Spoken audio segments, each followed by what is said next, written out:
Hello, lovely. Megan here. I am your life coach, and it's my intention to guide you deeper into love and closer to abundance and provide you with the mindset, the tools, the techniques you need to move deeper into love, closer to abundance. So one of our community managers, Christine, she is one of my best friends. And she happens to be my sister, and she helps me out here in this group. She saw a question posted online that was a really great question. And I'm going to answer it here today for you. The question is, how do I know when I made a mistake? How do I know if the thing that happened or the thing that I did was actually a mistake? Because maybe not, right?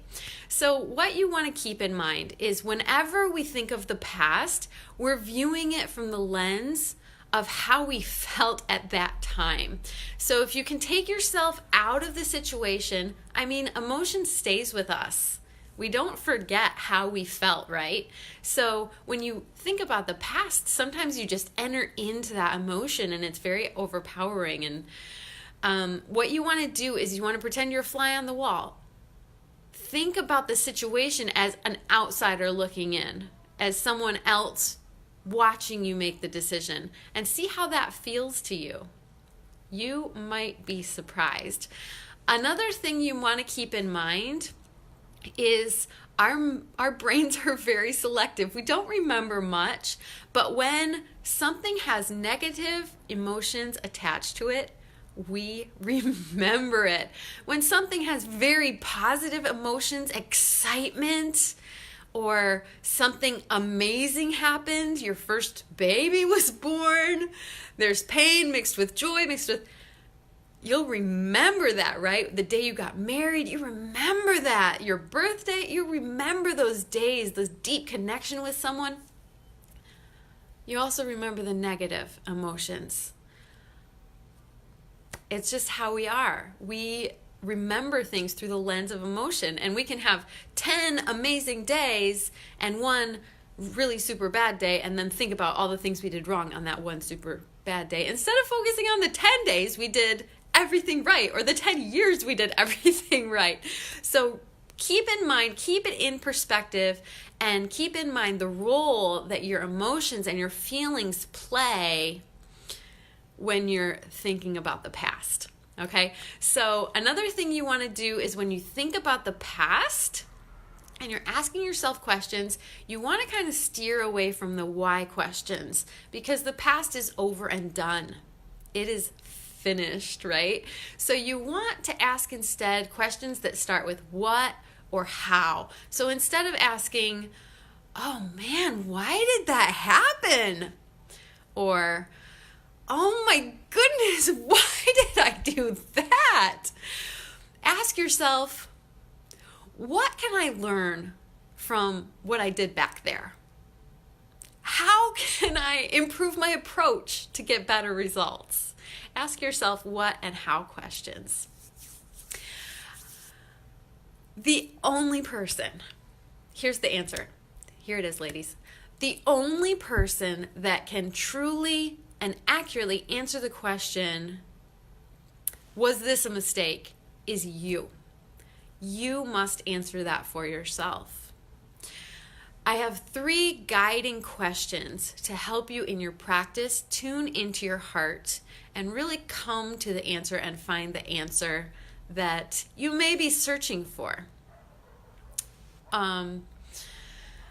So the first question to ask yourself is, if I was right back there, knowing exactly what I knew, no more, no less, exactly in the same place before the decision was made, you had limited knowledge.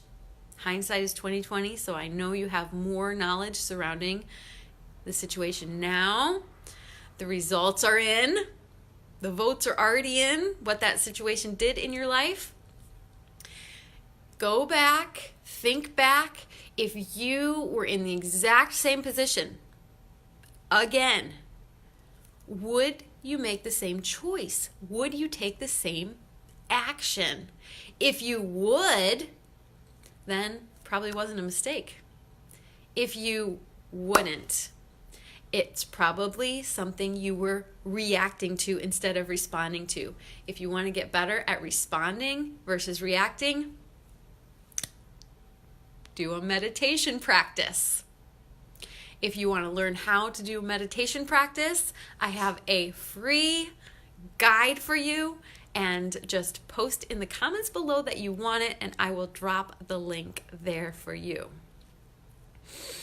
The second question you can ask yourself is, did this action or decision bring me closer to love and abundance, deeper into love, closer to abundance, or did it distance me from love and abundance? If it brought you closer to love and abundance, and that could look painful, that could look like a life lesson, and now you are where you are because of that, that is possible. So it's not all peaches and roses and all the time and happy birds flying in Disney princess formation all the time, right?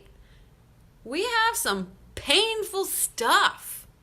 We go through some traumatic stuff. We wake up to some nasty stuff.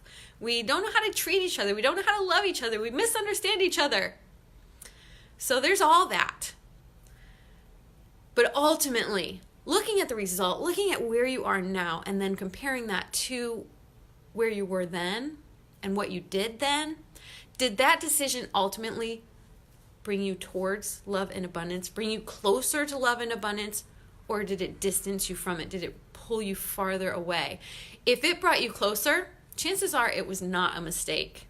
If it distanced you, chances are it was a mistake, and it's best to learn from it and not do that again.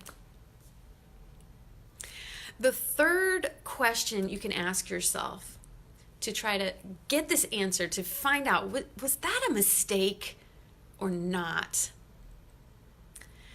is to ask yourself, did I do the best? Did I make the very best choice?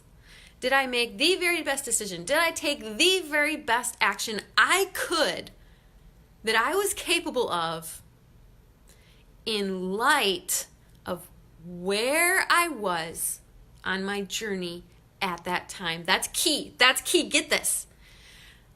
It's dependent on where you were in your journey at that time, right? At that time.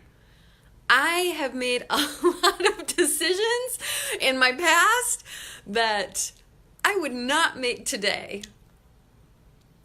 But where I was at that time, in the light of who I was at that time, my journey at that time, my best self at that time would make that decision, and it would not be a mistake. You are doing the best you can with where you are in your journey, making the best choices. I know you are. I know you are. Only you can answer if a particular decision, a particular choice, a particular action was a mistake or not. That is very personal to you. I hope this answered your question. That's it, lovelies. And now I want to hear from you. Post in the comments times that you maybe regretted something you did and what you learned from it. You don't have to tell us what you did. Post the life lesson. Post how it helped you to grow. If you can relate to this, post an emoticon, anything you want, or a GIF, so that we can come together as a community, support each other, feel known, be seen, feel heard. Move towards love and abundance. Post any questions you have in the comments. I answer questions on these live talks. Every Tuesday I will post a question and answer forum in some way, whether it be a poll or whether it just be asking you to drop your questions, and I will answer those questions, especially on a video like this, on a live or a video like this. I hope you always feel as loved and as blessed as you are. I hope you always feel it. And stay with love.